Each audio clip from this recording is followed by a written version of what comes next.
Alright, YouTube, this is Acid Roots. I've got a review for you, which is Gunplay's Living Legend. So this album was on Rick Ross's label, Maybach Music, and it kind of came out at a point where we got a break from some of Rick Ross, and really some of the folks you may know from the label, Meek Mill, Wale, Stally, and Omarion.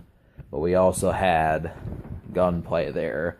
Now, he was kind of beneath the radar, and really he was more of a prolific rapper on the label that really you're not going to find much public relations with.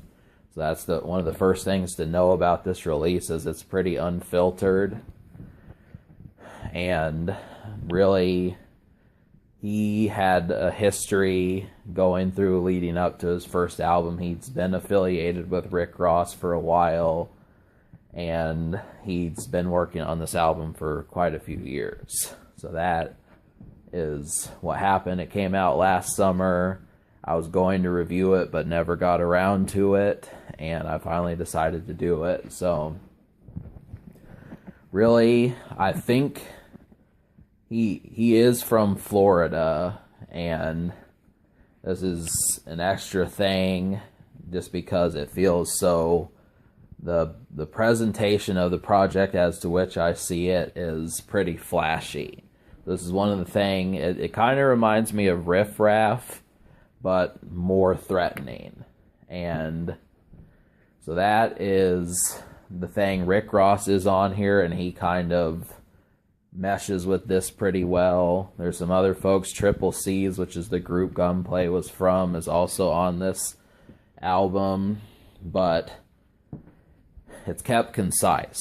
That's the thing, is it's not extreme. It's not a mammoth album, and really, if you want the most out of Gunplay, there's tons of mixtapes to check them out further, but I'm more interested in the album, so that's something. This album was supported by 4 singles, and there's some additional songs that he was going to release, like he had a Lil Wayne feature, a couple other ones that were in circulation.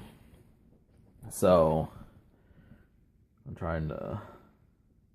yeah, so really some of the songs that were released were like Be Like Me with Rick Ross, and Blood on the Dope, and couple other ones. One of the ones was a song that I didn't enjoy, but out of 11 songs, I wound up liking 8. And so you're going to find YG on here, Triple C's, Rick Ross, but it's kept more focused on Gunplay. But the 8 songs that I enjoyed on this album were Be Like Me, Only One, From the Jump, What's Happening Though, Chain Smoking, White Bitch, Blood on the Dope, and Just Won't Do. Now, White Bitch has one of the best beats on here. That's really good one. Chain Smoking is another laid back and lazy song. From the Jump that one sounds like something I would expect from Riff Raff, and in some cases Gucci Mane. Just Won't Do is kind of almost feels like reflecting song. Be Like Me has Rick Ross, and this is the kind of stuff that I've known Rick Ross and Meek Mill to do. So that's another one of those. But me like an 8 out of 11, this is going to get basically a 9 out of 10. Now really, the reason why it's not getting a 10 is just because I feel like we could have used that single to introduce us. I mean, that's the main thing. He dropped 4 singles at once, but it feels as if most of these were just like promo singles or something like that. We really could have used, like, Cut Calhoun kind of did this also, but on his 3rd album, Raw and Uncut, he did a song called Get Cut, which is just focused on what he's about when you hear him on a song that would be released to radio. So that's kind of the thing, is we don't really get the sense of that. It's a little bit disorganized, and well, it is disorganized, and we could have used like that proper introductory song to know what he's about right from the get-go. And Rick Ross is not on here enough.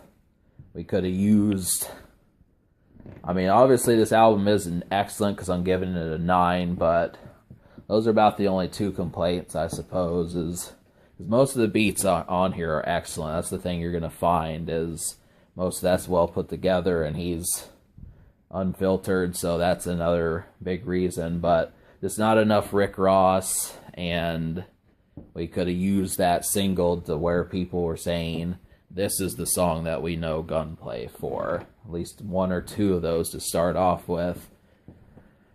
But that, that leads to the social score. I'm just going to give it like a 5.5 social, because if there were music videos released and that sort of thing, I suppose that would be in favor, but I don't really know the most popular songs on this project, so that's about the only thing.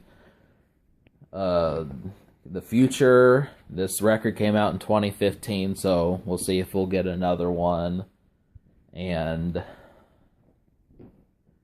can the record be topped? And the answer is if it's a 9 out of 10, this is basically a purchase. This is in the Rick Ross vein. It's just I'm